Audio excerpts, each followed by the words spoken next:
किसी को डिफेम नहीं करना चाहती, मैं किसी के लिए नेगेटिव नहीं बोलना चाहती। एजेंसी का जो डायरेक्टर मैनेजर था वो उसको बार-बार कॉल कर रहा था। मैं एस्ट्रोलॉजर हूँ, मेरे को थोड़ा एस्ट्रो अगर तुम अभी ये नहीं कर पा रही हो तो कल को जब तुम यूके आओगी तो hi everyone, welcome back to my channel let's कॉलिक्स और मैं हूँ आपकी फ्रेंड तुलसी। होप कि आप लोग सब बहुत अच्छे होंगे अपने-अपने घरों में एंड जो लोग यहाँ आने की तैयारी कर रहे हैं या किसी अब्रॉड कंट्री जाने की तैयारी कर रहे हैं उनकी तैयारी बहुत अच्छी चल रही होगी। मैं एक पर्सनल एक्सपीरियंस आप लोगों से शेयर करना चाहती हूँ जस्ट बिकॉज कि आप लोग सेफ रहो जहाँ भी जिसके थ्रू भी कहीं पे भी जा रहे हो, किसी भी कंट्री जा रहे हो।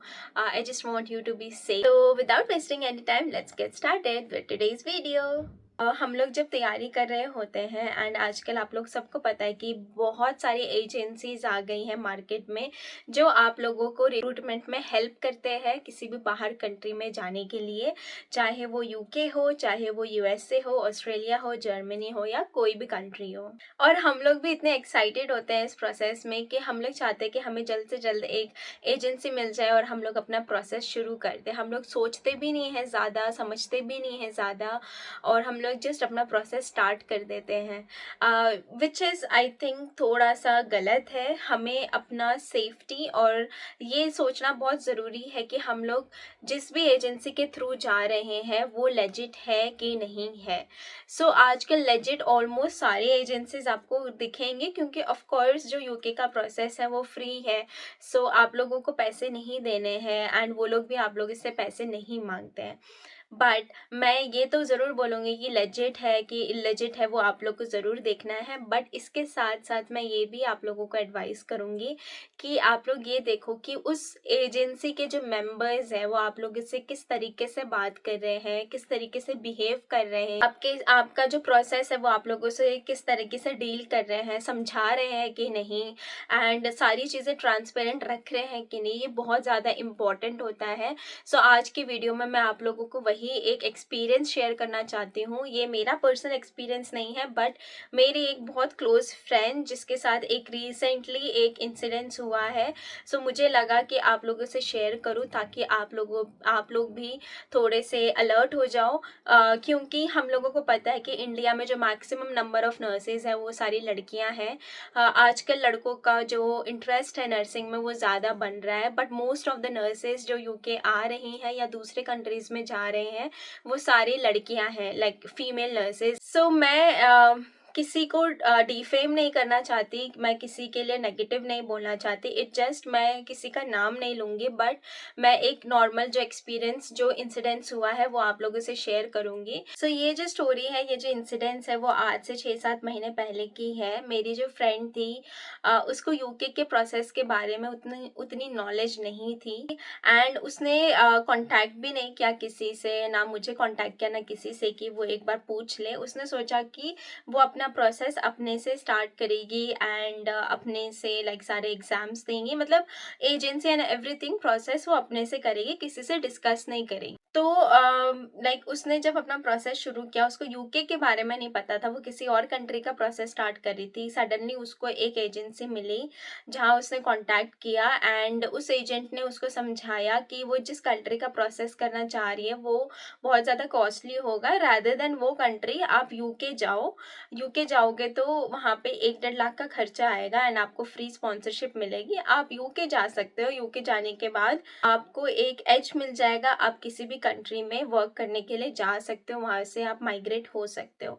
सो उस लड़की ने, मेरी जो फ्रेंड है, उसने सोचा कि ये बहुत अच्छा एक ऑफर मिला है उसको, ये बहुत अच्छी चीज़ है कि जहाँ इतना कॉस्टली लग रहा था, जिस कंट्री के लिए इतने सारे पैसे लग रहे थे, बट यूके में आपको 1-1.5 लाख रुपए में ही सारा प्रोसेस हो जाएगा and with in 4 to 5 months वो बाहर जा सकती है। तो उसको ये चीज़ बहुत अच्छी लगी। उसने अपनी फैमिली से बात की, फैमिली को समझाया, फैमिली अग्री हो गई एंड देन उसने अपना यूके का प्रोसेस शुरू किया। उसने एक गलती की कि उसने उस एजेंट के बारे में ज़्यादा जाना नहीं, उसने स्ट्रेट अवे उसकी बातों पे विश्वास किया एंड प्रोसेस उसने शुरू कर दिया। तो जब उसने प्रोसेस शुरू किया उसने फिर भी 1-2 दिन लिया सोचने के लिए, बट वो जो एजेंट था, वो जो एजेंसी का जो डायरेक्टर मैनेजर था, वो उसको बार बार कॉल कर रहा था कंफर्मेशन कराने के लिए कि आप ज्वाइन कर रहे हो कि नहीं, कर रहे हो कि नहीं, कर रहे हो कि नहीं।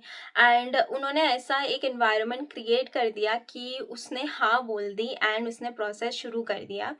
एंड उसने ओईटी, सबसे पहले ओईटी का एग्ज़ाम के लिए तैयारी करवाई। उसने बोला कि हम लोग आपको 1 महीने की कोचिंग देंगे एंड जिसकी चार्जेस होंगी 20,000। सो स्ट्रेट अवे उसने 20,000 उससे मांगा एंड मेरी फ्रेंड ने उसको 20,000 दिया एंड उसकी जो क्लासेस थी उसने वो शुरू करवाई। सो पहला जो 1 हफ्ता था उसमें जो टीचर आने वाली थी, जो टीचर उसने उसके लिए रखी थी, मेरी फ्रेंड के लिए, वो टीचर 1 हफ्ता आई नहीं। उन्होंने बोला कि उनकी तबीयत ख़राब है तो आप 1 हफ्ता वेट करो। तो 1 हफ्ता उसने वेट किया। 1 हफ्ते के बाद फिर उसने बोला कि क्लासेस के लिए मैं नई टीचर अरेंज कर रहा हूँ। सो क्योंकि वो तबीयत ख़राब है, उनको टाइफाइड हो गया है, सो टाइम लगेगा, तो मैं आपके लिए एक नया टीचर अरेंज करता हूँ। जैसे ही वो टीचर आती है आपका क्लास हम लोग शुरू करेंगे। उसके बाद वो नई टीचर आई एंड नई टीचर के साथ इसने 1 टू 1 सेशन रखवाना शुरू किया। So which is good. उसको अच्छा लगा कि एटलीस्ट एक 1 टू 1 सेशन हो रहा है तो सिर्फ उसके ऊपर अटेंशन जाएगी, उसके ऊपर उसकी जो भी क्वेरीज होंगी सारी चीज़ें उसकी होंगी। सो मेरी फ्रेंड को अच्छा लगा कि चलो 1 टू 1 सेशन होंगे। सो वो मैम जो थी वो उसको अपना क्लासेस देती थी। एक ग्रुप बना था जिसमें वो डायरेक्टर मैनेजर था, वो जो मैम थी वो थी एंड वो स्टूडेंट भी थी, मतलब मेरी फ्रेंड भी थी। सो ये तीनों का एक ग्रुप बना था। उस ग्रुप में वो क्लासेस के टाइमिंग्स देती थी, जो भी नोट्स होते थे वो अच्छा चल रहा था। देन जैसे ही क्लासेस शुरू हुई 1 हफ्ते के बाद वो जो डायरेक्टर मैनेजर था वो मेरी फ्रेंड को उसने कॉल किया एज़ कि ये बोल के कि मेरे को फीडबैक लेना है कि क्लासेस कैसी चल रही है। इसने भी फ़ोन उठाया कि ऑफ कोर्स भाई फीडबैक के लिए किया है। सो उसने फीडबैक के लिए फ़ोन उठा लिया। तो उसने बोला कि मुझे वीडियो कॉल करनी है। तो मेरी फ्रेंड ने वीडियो कॉल के लिए भी हाँ कर दी। देन वीडियो कॉल पे हुई बात एंड उसके बाद वो बात कर उसको मोटिवेट करने की कोशिश कर रहा था कि तुम अच्छा कर सकती हो, तुम बाहर जाओगी तो ये होगा वो होगा, मतलब जैसे भी चीज़ें जो पॉजिटिव वे में दिखा सकता था उसने दिखाई, जो कि उसको फिर भी वहाँ तक सब अच्छा लगा कि हाँ चलो, जो डायरेक्टर मैनेजर है वो पर्सनली फ़ोन कर रहा है, पर्सनली उसको समझाने की कोशिश कर रहा है। सो जब हम लोगों को ऐसे अटेंशन मिलती है, हम लोग उस वे में सोचते हैं कि कोई सीनियर आके हमें समझा रहा है तो हम लोग को वो अच्छा लगता है, एक थोड़ा सा पॉजिटिविटी सी मिलती है, एक मोटिवेशन सा मिलता है। सो तब तक उसने भी उसको उसी हिसाब से लिया। बट चीज़ें तब बिगड़ने लग गई जब वो बैक टू बैक उसको वीडियो कॉल के लिए बोलने लगा कि आप वीडियो कॉल पे आओ, मुझे बात करनी है, मुझे क्लासेस से रिलेटेड बात करनी है, मुझे फीडबैक लेना है। हर 2-4 दिन में वो उसको फ़ोन करता था, उसको वीडियो कॉल पे आने के लिए इंसिस्ट करता था। तो फिर उसको थोड़ा-सा ऑकवर्ड तो ज़रूर लगा, बट क्या कर सकती थी, क्योंकि डायरेक्टर मैनेजर है, उस वे में उसने सोचा एंड उसकी कॉल रिसीव करने लगी। सो पहला हिंट उसको मिला था कि पहला जब नेक्स्ट कॉल उसने उठाया, उसके नेक्स्ट कॉल पे उसने ये बोला कि मैं एस्ट्रोलॉजर हूँ, मेरे को थोड़ा एस्ट्रोलॉजी में भी थोड़ा इंटरेस्ट है। मुझे पता है कि तुम्हारा जो नंबर है, डेट ऑफ बर्थ का जो नंबर है, वो तुम्हें बहुत आगे बढ़ाएगा एंड मैं ये बोल सकता हूँ कि तुम्हारे उसने लाइक बॉडी के फीचर्स को एक्सप्लेन करने लग गया without knowing anything, which is मतलब बहुत गंदा एक एक्सपीरियंस होता है बीइंग अ गर्ल, अगर कोई फ़ोन पे ऐसी बातें कर रहा है। सो जब ये बातें होने लग गई तो उस लड़के ने स्ट्रेट अवे उसको बोला कि सर मैं थोड़ी सी अनकंफर्टेबल हो रही हूँ, सो आप प्लीज़ ऐसी बातें मत करो। एंड देन उसने बोला कि मतलब मैं मजाक में कर रहा था, don't take it seriously, and ऐसे करके उसने कॉल कट कर दिया। सो पहला हिंट लड़की को मिल चुका था, बट स्टिल वो क्या कर सकती थी, उसने ना ही किसी से शेयर की ये बातें, ना किसी को बोला। उसको बस ये डर था कि मेरा जो करियर है वो बंद ना हो जाए, रुक ना जाए। अगर मैं घर में भी किसी से शेयर करती हूँ तो वो स्ट्रेट अवे बोल देंगे कि बाहर का प्रोसेस ही मत करो। ये ऑलरेडी फैमिली डरी हुई होती है बाहर भेजने के लिए, एक लड़की को खासकर। उसके ऊपर अगर इस प्रोसेस में ऐसा कोई टकराता है एंड उसके बारे में वो बताते हैं तो फिर ऑफ कोर्स स्ट्रेट अवे मना कर सकते हैं। सो उसने वो किसी को नहीं बोला। उसने सोचा कि मैं कॉल अवॉइड करूँगी, मेरा काम टीचर के साथ है, वो मुझे क्लासेस दे रही है, मैं क्लासेस अटेंड करूँगी और इसको अवॉइड करूँगी। देन ऐसे ही चलता रहा, क्लासेस चल रही थी एंड स्टिल अगेन उसने दोबारा से कॉल किया। सो ये बात हुई थी कि दोबारा जब उसने कॉल किया तो उसने नॉर्मल बात करने की कोशिश की एंड पिछले इंसिडेंट्स के लिए उसने सॉरी बोला पहले तो। एंड मेरी फ्रेंड को लगा कि चलो एटलीस्ट इसने अपनी गलती मानी एंड उसने नॉर्मली बात की। So that second call was normally classes के बारे में उसने पूछा एंड कॉल कट हो गई। जब थर्ड कॉल आया थर्ड वीक में, तो उस बीच में भी वो बार बार कॉल करता था, बट मेरी फ्रेंड ने बहुत इग्नोर किया कि मैं बिज़ी हूँ, मैं बाहर हूँ, कभी कुछ करके उसने बहुत सारे कॉल्स को इग्नोर पे डाला। मतलब उसकी फ़ोन उसने उठाई ही नहीं काफ़ी टाइम। फिर जब लास्ट वीक का कॉल आया उसके पास, उसने बोला कि क्लासेस ख़त्म होने जा रही हैं, सो मुझे अभी फाइनल रिव्यू चाहिए तुमसे। सो मैं ज़्यादा टाइम नहीं लूँगा, 5-10 मिनट्स का ही टाइम लूँगा, सो आप प्लीज़ कॉल पे आ जाओ। सो इसको लगा कि ठीक है, अब क्लासेस ओवर होने वाली है, सो ये मे बी फाइनल रिव्यू होगा, इसमें सच में होगा। एंड उसने एक चीज़ ये बोली थी कि मैम भी रहेंगी कॉल पे, क्योंकि मेरी फ्रेंड ने ये चीज़ बोली थी कि टीचर रह रहे हैं क्या कॉल पे? तो उसने बोला यस, टीचर भी कॉल पे रहेगी। इस ट्रस्ट से कि वो टीचर भी कॉल पे रहेगी, तो उसने कॉल अटेंड करने के लिए अग्री हो गई एंड कॉल आया, इसने कॉल उठाया। 5-10 मिनट्स वेट करने का नाटक किया उस आदमी ने कि कॉल आएगा टीचर का, बट देन उसने ये बोल दिया कि टीचर अभी बिजी है, वो अभी कॉल रिसीव नहीं कर रही है, उसका मैसेज आया कि वो बिजी है। सो अब ये क्या कर सकती थी, सडनली कॉल ड्रॉप नहीं कर पा रही थी, तो कॉन्वर्जेशन कंटिन्यू हुई। सामने से जो आदमी था उसने पहला डिमांड किया कि फ़ोन को थोड़ा सा दूर रखो, मुझे तुम्हें फुल देखना है, लाइक हेड टू टो मुझे देखना है कि तुम कैसे बैठी हो। सो ये बहुत ज़्यादा अनकंफर्टेबल हो गया उसके लिए, तो उसने मना कर दिया। उसने बोला कि आपको मेरे से बात करनी है, आपको मेरे से रिव्यू लेना है, आप इतने तक सीमित रहो, आप इतने में बात कर लो। ये चीज़ उसको चुभ गई, उसकी ईगो हर्ट हो गई एंड सामने से वो उसको डिमोटिवेट करने लग गया। उसने बोला कि अगर तुम अभी ये नहीं कर पा रही हो, तो कल को जब तुम यूके आओगी, तो तुम कैसे लोगों से फ्रैंक हो पाओगी? तुम कैसे लोगों से बात कर पाओगी? यहाँ का नेचर, यहाँ का एनवायरनमेंट, यहाँ का सोशल कल्चर बहुत डिफरेंट है, तुम कैसे सेटल हो पाओगी? ऐसी दुनिया भर की बातें उसको बोली, जिससे कि वो डिमोटिवेट हो जाए। जब ये बात हुई उसके बाद उसने क्या किया, उसने थोड़ा-सा कैमरे का एंगल चेंज किया, बट देन स्टिल क्यों कोई लड़की अपने आप को फुल दिखाएगी किसी भी वीडियो कॉल पे किसी अननोन आदमी को, राइट? तो फिर उसने स्टिल उसको लगा, उसने बोला कि नहीं, मुझे अभी भी तुम नहीं दिख रही हो, मुझे प्रॉपर देखना है तुम्हें। तो उसने स्ट्रेट अवे मना कर दिया, उसने बोल दिया कि सर, अगर आपको रिव्यू लेना है आप रिव्यू लीजिए, अदरवाइज़ आप कॉल ड्रॉप कर सकते हो। उसके बाद उसने बोला कि ठीक है, मतलब इट्स ओके करके उसने बोला कि छोड़ो, हटाओ, तुम मेरे को बताओ कि ओईटी के बारे में मेरे को बताओ। तो उसने ओईटी के बारे में उससे पूछना शुरू किया कि ओईटी में कितने मॉड्यूल्स होते हैं, कौन सा मॉड्यूल कितने मिनट का होता है, दुनिया भर की बातें उसने ओईटी से रिलेटेड उससे पूछने लग गया। तो वो लड़की उस टाइम पे ऑलरेडी बहुत सहम चुकी थी, जब उसने वो वीडियो कॉल की, जब मुझे फुल देखना है तुम्हें, ब्ला ब्ला थिंग्स उसको बोला, तो वो डर चुकी थी। तो जब उसने ये सारे क्वेश्चंस पूछे, तो उसका कंसंट्रेशन उस चीज़ पे था ही नहीं, तो वो आंसर नहीं कर पाई उस चीज़ के बारे में। एंड उसने बोला कि तुम्हें 1 महीना हो गया है, तुमने ओईटी का कुछ नहीं तुम्हें पता है, तुम्हें अभी तक टाइम नहीं पता है उसका।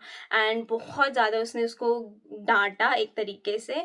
एंड उसने बोला कि तुम ऐसे रहोगी तो तुम नहीं आ सकती हो कभी भी यहाँ पे, तुम कभी यूके नहीं जा पाओगी, तुम एक as a registered nurse UK में वर्क नहीं कर पाओगी, यूके क्या, तुम किसी भी कंट्री पे नहीं जा पाओगी करके उसने उसको बहुत डांटा। लड़की रोने लग गई थी एक्चुअली, वो रोने लग गई थी कॉल पे ही, वीडियो कॉल पे ही। तो वो उसको डर लग गया कि कहीं घर पे कोई देख ना ले, तो उसने कॉल ड्रॉप कर दिया। कॉल ड्रॉप हुआ एंड उसने स्ट्रेट अवे जो उसकी टीचर थी उसको कॉल किया कि तुमने इसको कैसे पढ़ाया है कि ये कुछ भी आंसर नहीं कर पा रही है, ये कैसे पास करेगी ओईटी, ये नहीं कर पाएगी। तो जो जो टीचर थी मेरी फ्रेंड की, उसको शॉक लगा, क्योंकि जो मेरी फ्रेंड थे वो बहुत अच्छा कर रही थी क्लासेस में, उसकी टीचर बहुत खुश थी उससे। तो उसके टीचर को शौक लग गया कि यार, ये लड़की इतना अच्छा कर रही थी, लेकिन कैसे ये बोल सकता है कि उसको कुछ भी नहीं पता। तो वो अपनी स्टूडेंट से गुस्सा हो गया, मतलब मेरी फ्रेंड से वो गुस्सा हो गई। तो उन्होंने एक कॉल अरेंज की, उन्होंने बोला कि मुझे तुमसे बात करनी है शाम को, प्लीज़ मेरा कॉल उठाना। तो उस मैम ने उस मेरी फ्रेंड को फ़ोन किया शाम को एंड उनसे बात की। सो मेरी फ्रेंड इस डिलेमा में भी थी और इस कन्फ्यूज़न में थी और डरी हुई थी कि मैं किसको बोलूँ, किससे बात करूँ। मैम को अगर वो बोलती है तो उसको ये डाउट था कि कहीं मैम इन लोगों से इसके इसके अंडर में काम करती है तो कहीं इससे मिली तो नहीं हुई, अगर मैं ऐसा कुछ बोलती हूँ तो कहीं मेरा प्रोसेस विड्रॉ तो नहीं करा देंगे, मतलब उस वे में, क्योंकि सारे डॉक्यूमेंट्स वो दे चुकी थी तो उसको वो डर भी था मन में। तो उसको ये भी डर था कि अगर मैं इसके साथ प्रोसेस कंटिन्यू करती हूँ तो ये आदमी तो यूके में बैठा हुआ है, कल को मैं यूके जाती हूँ तो फिर मैं वहाँ सेफ रह पाऊंगी भी कि नहीं। लेकिन उसने बहुत हिम्मत जुटाई और जैसे ही शाम को उसकी मैम का फ़ोन आया तो उन्होंने बात की, उन्होंने बहुत गुस्से में बात की कि तुम्हें मैंने 1 महीना पढ़ाया बट तुमने आज जो सर थे उनको कुछ भी आंसर नहीं किया, ऐसा क्यों किया, ये वो करके उन्होंने बहुत डांटा। फाइनली उसने बोल दिया कि मैम पिछले 4-5 कॉल्स में एंड पिछले 1 महीने में वो आदमी जब उसको फ़ोन करता था बहुत उल्टी सीधी बातें करता था। मैंने अभी आपको बहुत बहुत डीप बातें नहीं बताई है क्योंकि मैं ज़्यादा नहीं बोलना चाहती, बट आप समझ जाओ कि वो आदमी क्या क्या बोल सकता होगा। उसने सारी चीज़ें बताई उस मैम को एंड मैम शॉक भी थी और शॉक नहीं भी थी, क्योंकि उन्होंने बोला कि ये तुम पहली लड़की नहीं हो, उसने उनको भी हैरेस किया है। एंड उन मैम का भी बस ये लास्ट क्लास था उस लड़की के साथ और वो उसकी जो एकेडमी थी, उसका जो इंस्टीट्यूट, उसका जो एजेंसी थी वो छोड़ रही थी। उसके साथ साथ 5-6 लड़कियां और थी जिसको उसने तंग किया है। आप समझ रहे हो कि वो आदमी कितना घटिया था। तो ऐसी बात मैम ने उस लड़की को जब बताई तो उसको थोड़ा रिलीफ भी मिला कि एटलीस्ट वो मैम उसके साथ नहीं मिली हुई है। एंड उन्होंने उसको मतलब उसको पूरा समझाया। उसकी वो जो लड़की, मेरी जो फ्रेंड थी, वो जो एनजाइटी लेके बैठी थी, डर लेके बैठी थी, उससे उन्होंने रिलीफ करवाया थोड़ा। एंड उन्होंने बोला कि इस आदमी से डरने की बिल्कुल ज़रूरत नहीं है, मैं इसके एकेडमी छोड़ रही हूँ एंड तुम टेंशन मत लेना, मैं तुम्हें जो भी प्रॉब्लम होगा ओईटी में या ओईटी में कुछ भी हेल्प चाहिए होगी तो तुम मुझसे बोलना, मैं तुम्हें हेल्प ज़रूर करूँगी। एंड उसका क्लास एंड हुआ एंड उस लड़की ने भी मैसेज कर दिया सीधा, मतलब मेरी फ्रेंड ने भी मैसेज कर दिया डायरेक्टली उस आदमी को कि मैं आपकी एजेंसी लीव कर रही हूँ। एंड उसको ब्लॉक कर दिया हर जगह से। एंड उसके साथ जो मैम थी वो उसको कंटिन्यू उसको पढ़ाने लगी एंड विद इन 1 मंथ उसने अपना ओईटी दिया।